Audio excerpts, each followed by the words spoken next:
छत्तीसगढ़ की सियासत में इस तस्वीर के कई मायने निकाले जा रहे हैं। क्या प्रदेश अध्यक्ष अरुण साव को बीजेपी का सीएम फेस प्रोजेक्ट किया जा रहा है? क्योंकि मध्य प्रदेश और उत्तर प्रदेश के बाद बुलडोजर ने छत्तीसगढ़ की सियासत का रुख ले लिया है। बुलडोजर को लेकर यहाँ सियासत तेज हो गई है और इसकी शुरुआत हुई बीजेपी प्रदेश अध्यक्ष अरुण साव के बयान से। अरुण साव ने कहा कि जिस तरह से छत्तीसगढ़ में अपराध बढ़ रहा है, मजहबी मानसिकता के लोग जिस तरह से माहौल खराब कर रहे हैं, ऐसे अपराधियों पर बुलडोजर तो चलना ही चाहिए। मैंने देखा नहीं है, लेकिन निश्चित रूप से जिस प्रकार से छत्तीसगढ़ में अपराध बढ़ा है, मजहबी मानसिकता के लोग जिस प्रकार से प्रदेश का वातावरण खराब कर रहे हैं, निश्चित रूप से अपराधी लोगों पर बुलडोजर तो चलना ही चाहिए। एक तरफ बीजेपी जहां सरकार बनने के बाद बुलडोजर चलाए जाने की बात कह रही है, तो वहीं कांग्रेस भी इसे लेकर बीजेपी पर सीधे हमलावर है। सीएम भूपेश बघेल ने कहा कि हम बुलडोजर में नहीं, कानून पर विश्वास करते हैं। बीजेपी का काम नफरत और हिंसा फैलाना है। अच्छी बात है, 1 साल पूरा हुआ अरुण साव जी का, लेकिन अभी तक के न रमन सिंह को विश्वास जीत पाए, न बृजमोहन का, न अन्य नेताओं का विश्वास जीत पाए और न अपनी कोई पहचान बना पाए। और तो अपने संसदीय क्षेत्र में कम से कम एयरपोर्ट का विस्तार तो करा लेते, वो भी नहीं करा पाए। जो ट्रेनें बंद है वो चालू करा लेते। जो वंदे भारत जो शुरू हुई थी, अब उसका आकार भी छोटा हो गया है। तो अरुण साव जी अपने संसदीय क्षेत्र में काम नहीं कर पाए, जो सीधा केंद्र सरकार से जुड़ा हुआ है। बुलडोजर कार्रवाई पूरे देश में सुर्खियां बटोर रही है। यही वजह है कि छत्तीसगढ़ में भी बीजेपी इसके जरिए माहौल बदलने की कोशिश में है। तो अंदर खाने ये भी कहा जा रहा है कि इसके जरिए प्रदेश अध्यक्ष अरुण साव को सीएम प्रोजेक्ट करने की कोशिश है। अब देखना होगा कि बीजेपी को ये छवि कितना फायदा पहुंचाती है। गौरव शुक्ला, बंसल न्यूज, रायपुर।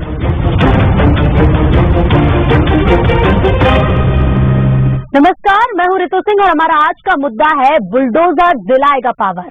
उत्तर प्रदेश और मध्य प्रदेश के बाद बुलडोजर की एंट्री अब छत्तीसगढ़ की सियासत में हो चुकी है। बीजेपी इसे अपराधियों पर चलाने की बात कह रही है, तो कांग्रेस इसे नफरत फैलाने की राजनीति बता रही है। लेकिन सबसे बड़ा सवाल यही कि क्या बीजेपी टेस्टेड फॉर्मूले से आगे बढ़ रही है और क्या बुलडोजर से स्वागत करना साव को सीएम प्रोजेक्ट करने की कोशिश है? आज इसी पर हम चर्चा करेंगे। 3 मेहमान हमारे साथ जुड़ रहे हैं। छत्तीसगढ़ कांग्रेस के प्रवक्ता नितिन भंसाली जी जुड़ रहे हैं, छत्तीसगढ़ बीजेपी प्रवक्ता केदार गुप्ता जी जुड़ रहे हैं, साथ ही अनिरुद्ध दुबे जी जुड़ रहे हैं, वरिष्ठ पत्रकार। आप तीनों का ही स्वागत है बंसल न्यूज पर। सबसे पहले अनिरुद्ध जी, आपके पास आना चाहूंगी। छत्तीसगढ़ मध्य प्रदेश होते हुए अब माफ कीजिएगा, यूपी और मध्य प्रदेश होते हुए अब छत्तीसगढ़ पहुंच चुका है बुलडोजर। बुलडोजर को लेकर बयानबाजी शुरू हो गई है। क्या लगता है आने वाले समय में, क्योंकि एक मुद्दा बनकर तो उभरेगा, लेकिन इस पूरी तस्वीर को आप कैसे देखते हैं? जहां तक मेरी जानकारी में है, बुलडोजर परंपरा की शुरुआत जो हुई उत्तर प्रदेश से हुई और कई बड़े अपराधियों के जो है आशियाने में बुलडोजर चला। मध्य प्रदेश में भी अभी जो है एक आदिवासी युवक के ऊपर कोई एक युवक जो है पेशाब करता दिखा, तो उसके भी आशियाने पे बुलडोजर चला।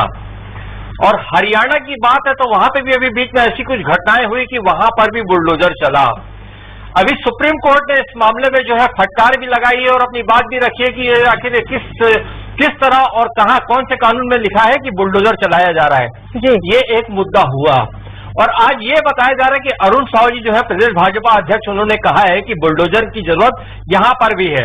लेकिन जहां तक मेरी जानकारी में है कि अरुण साव जी से पहले छत्तीसगढ़ विधानसभा के नेता प्रतिपक्ष नारायण चंदेल जी भी एक बार बुलडोजर की बात कर चुके हैं।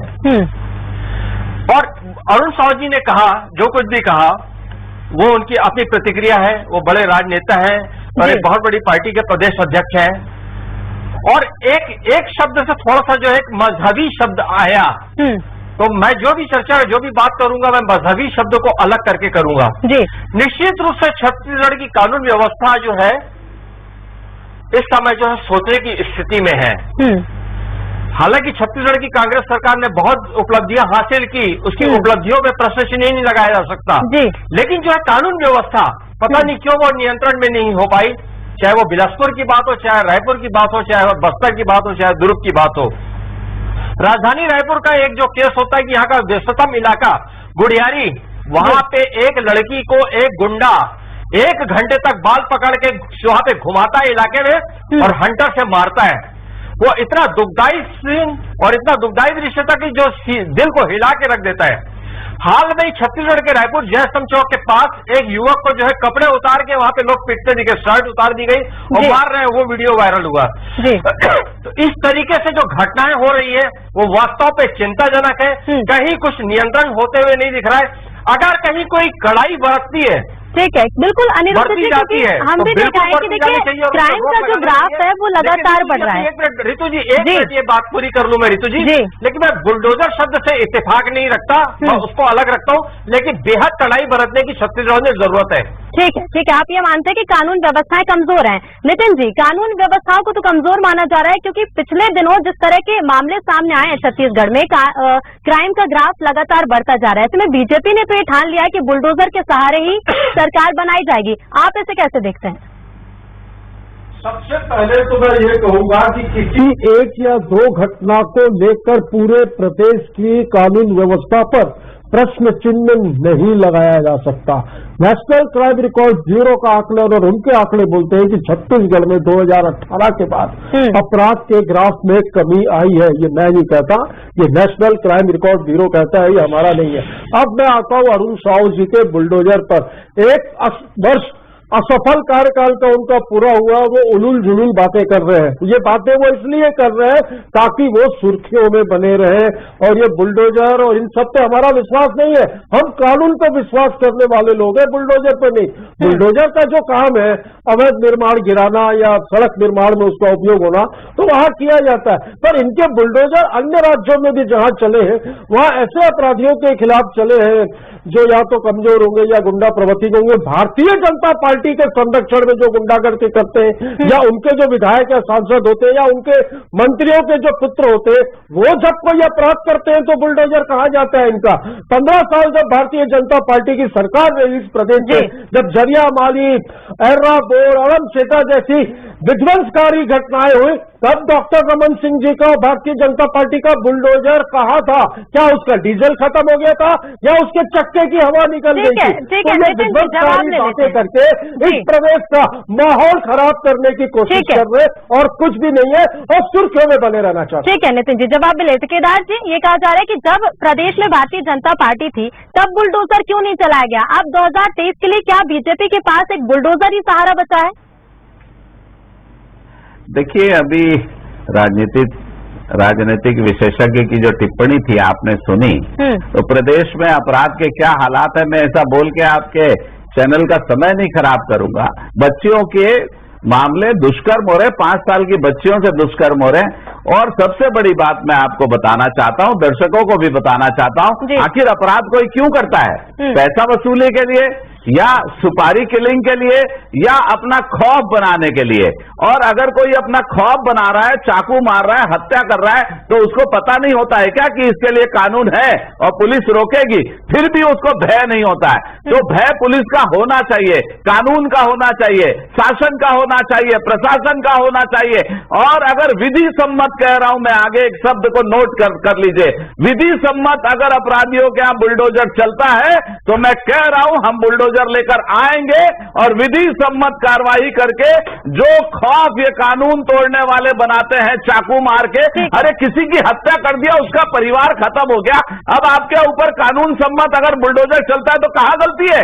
भाजपा चलाएगी बुलडोजर, अपराधियों पर विधि सम्मत चलाएगी। और नोट कर लें, ये जो चाकू छुरी लेकर घूमने वाले लोग हैं ना, जैसे ही सरकार भाजपा की आएगी, ये चौक में फेंक के जाएंगे चाकू छुरी, तालाबों में फेंकेंगे, कुएं में फेंकेंगे कट्टे। ऐसा खौफ होगा इस सरकार का।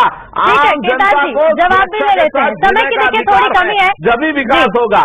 ठीक है, जवाब ले नितिन जी, जल्दी से जवाब क्यों दे रहे हैं? क्यों अपराध? ठीक है केदार जी, आप सवाल खड़े कर रहे हैं, जवाब भी ले। नितिन जी जल्दी से जवाब दीजिएगा। देखिए ऋतु, अभी ये कह रहे थे हम बुलडोजर लेकर आएंगे, हम बुलडोजर चलाएंगे। मोदी जी ने एक मिनट एक करके बात रखिएगा, केदार जी बोल रहा हूँ ना, करके बात नहीं ये कह रहे थे बुलडोजर लेके आएंगे, बुलडोजर चलाएंगे। मुझे बताओ कौन सी चीज बची है जिसमें टैक्स नहीं लगा है? मोदी जी ने तो दूध, दही और घरेलू सारी सामग्रियों पर टैक्स लगा दिया, मक्खन पे, सब पे। तो ये जो सपना देखने में है ना, मोदी जी ने कोई टैक्स नहीं लगाया। खुली आंखों से केदार गुप्ता जी चश्मा पहन के जो स्वप्न देख रहे हैं, ये देखते रहे, ये स्वप्न कभी सफल नहीं होने वाला। भाई सरकार में, सत्ता में आओगे तो बुलडोजर लेके आओगे ना, ये बुलडोजर आपको वही मुबारक, वही चलाते रहिए। और मैंने जो प्रश्न किया कि भारतीय जनता पार्टी के जो गुंडे हैं, जो उच्च स्तरीय गुंडे हैं, ये बुलडोजर उनके घर पर क्यों नहीं चलता? ये उनके घर पर चलता है जो छुटपुटी अपराधी होते हैं या जो कोई अपराध करते हैं। अपराध कोई भी हो, बिल्कुल वो निंदनीय है और स्वीकार योग्य नहीं है।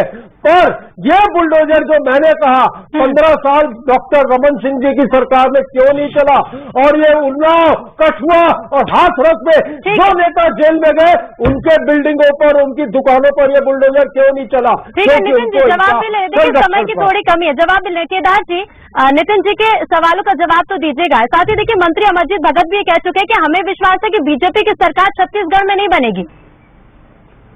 तो ये क्या अपराधियों को संरक्षण देते रहेंगे? क्या छत्तीसगढ़ में माफिया राज चलता रहेगा? ये अपराधियों के लिए क्या कहेंगे, क्या करेंगे, ये कह नहीं पा रहे हैं। पर मैं फिर से बोलूंगा, अपराधी अपना खौफ बनाने के लिए जनता के ऊपर ऐसी कार्रवाई करते हैं, उनकी जमीन लूटते हैं, उनकी असमत लूटते हैं, महिलाओं की इज्जत लूटते हैं, बच्चियों के साथ बलात्कार करते हैं। और मैं कहता हूं बलात्कार और अंतर जातीय विवाह बलात् करते हैं। ये जिहादी मानसिकता लोगों को, ये कहीं से भी शब्द नहीं है। परंतु बोलता हूं फिर से, हम उनको छोड़ेंगे नहीं। अपराधियों के ऊपर खौफ बनाएंगे और बनाएंगे। जनता को शांति के साथ जीने का अधिकार है, चाहे कोई भी हो। मेरे भाई बार बार कह रहे हैं कि कानून को लेकर तो नितिन जी, केदार जी, आप दोनों से मैं कहना चाहूंगी कि कानून को लेकर तो सवाल होते रहे, ठीक है, उसका भी जवाब लीजिए। आप बुलडोजर से मत घबराओ, अपराधियों से घबराओ। केदार जी जवाब लिया जाएगा, जवाब लिया जाएगा। नितिन जी आपके पास भी मैं लौटूंगी, केदार जी मैं आपके पास भी लौटूंगी। ठीक है नितिन जी, केदार जी, आप दोनों की बात सुनी जाएगी, लेकिन समय की थोड़ी कमी है, वक्त की थोड़ी कमी है। आप दोनों के पास ही लौटूंगी, दोनों एक साथ अगर आप अपनी बात रखेंगे तो जनता को कुछ समझ नहीं आएगा। आप दोनों के पास ही मैं लौटूंगी।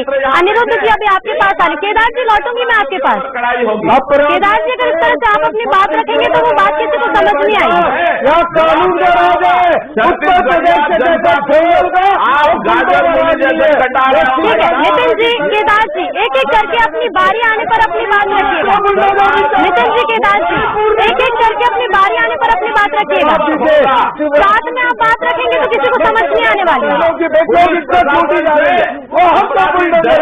कांपेंगे, थरथराएंगे। कह रहा हूँ भाजपा की सरकार आई तो पुलिस से अपराधी थरथराएंगे। ठीक है केदार जी, लौटूंगी मैं आपके पास। नितिन जी आपसे भी जवाब लूंगी। अनिरुद्ध जी मैं आपके पास आना चाहूंगी।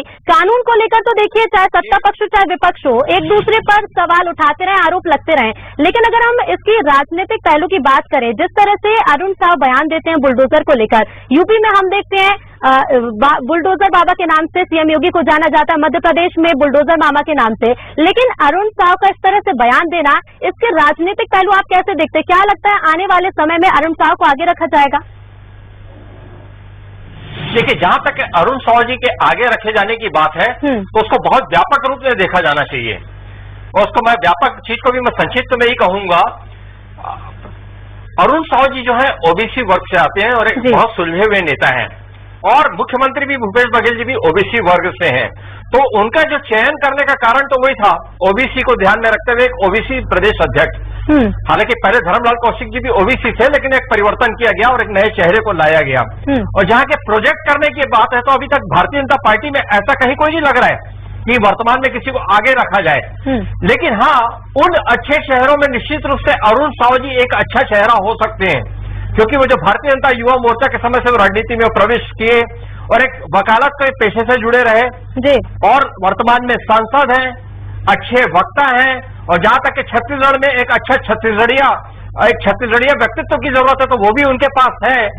लेकिन जहां तक कि अब ये मुद्दा जो बुलडोजर का है, तो ये तो प्रशासन की अपनी इच्छा शक्ति पे है, शासन तो बहुत दूर की बात है। एक छोटा सा उदाहरण दूंगा, जब छत्तीसगढ़ राज्य नहीं बना था तो रायपुर नगर निगम में बलबीर जुनेजा महापौर होते थे। एक बार ऐसी चीज हुई कि वहां पे कब्जा हटाने के लिए गए तो अधिकारियों पे हमला हो गया, निगम कमिश्नर का सिर फोड़ दिया गया। तो जाकर वहां पे स्पॉट पे खड़े होकर बलबीर जुनेजा जी ने उस कब्जे को वहां पे महापौर रहते हुए हटवाया था। अगर कहीं शासन और प्रशासन में बैठे हुए लोग व्यक्तिगत स्तर पे भी प्रयास करें तो बहुत चीजें अपने स्तर पर ठीक हो सकती है, लेकिन अभी रायपुर शहर में वो बात नजर नहीं आ रही है। जी ठीक है, इसका भी जवाब राजधानी है। जी ठीक है अनिरुद्ध जी, लौटूंगी मैं आपके पास। केदार जी आपके पास भी आऊंगी, लेकिन नितिन जी आप भी कुछ कहना चाह रहे थे, वो जवाब भी दीजिएगा। साथ ही जिस तरह से देखिए अरुण साव बुलडोजर के जरिए आगे आ रहे हैं, उनकी क्या इस पर व्यक्तिगत राय है, क्या इसके पीछे उनका मकसद है, वो तो वही जानते होंगे। लेकिन अगर अरुण साव के नेतृत्व में ये चुनाव लड़ा जाएगा तो क्या कांग्रेस को इससे किसी तरह का खतरा हुआ, क्या कांग्रेस के लिए कोई चुनौती बनकर सामने आएगा? कोई चुनौती ही नहीं है। विध्वंसकारी बातें करके, विध्वंसकारी गतिविधियों को अंजाम देकर इस तरीके के बुलडोजर, कभी भाला कभी त्रिशूल, ये इन लोगों को कई समय से चलते आ रहा है। और अब जनता समझ चुकी है कि इनकी कथनी और करनी में कितना फर्क है और इनका मिशन क्या है। इनका टारगेट है प्रदेश में शांति, एकता, अखंडता खत्म करना, क्योंकि मुद्दा नहीं है। घूम फिरकर मेरे साथी प्रवक्ता एक बात पे आए थे, अभी क्या कह रहे थे, मजहब और उसकी किसी बात पर आए भाले और त्रिशूल की बात मत करो, जो तलवार और चाकू लेकर घूम रहे हैं ना, उनका जवाब तो शासन प्रशासन देगा। कहाँ लगा भाला त्रिशूल है? अरे सरकार में बैठे हो, आपकी पुलिस क्या कर रही है ये बताओ। अरे बुलडोजर चलेगा चलेगा और चलेगा। मैं फिर से कहता हूँ नितिन जी, कान खोलकर सुन ले अपराधी, कान खोलकर। एक मिनट मेरी बात, एक मिनट और सुन लो आप। भारतीय जनता पार्टी प्रदेश में थर कांपेंगे अपराधी, जैसे भाजपा की सरकार आएगी थर थर कांपेंगे अपराधी। सारे अवैध लोगों को छोड़कर भागेंगे और जहां से आया है वहीं चले जाएंगे। छत्तीसगढ़ में अमन शांति आएगी और वो भाजपा की सरकार लाएगी। मैं फिर से कहूंगा, शासन प्रशासन का खौफ होना चाहिए और वो भारतीय जनता पार्टी के शासन में ही आएगा। अपराधी फिर से बोलता हूँ, अपराधी कांपेंगे, छोड़कर भागेंगे, महिलाएं सुरक्षित होगी और अमन चैन वापस आएगा। ये सरकार में ये माफियाओं की सरकार है, अपराधियों की सरकार है।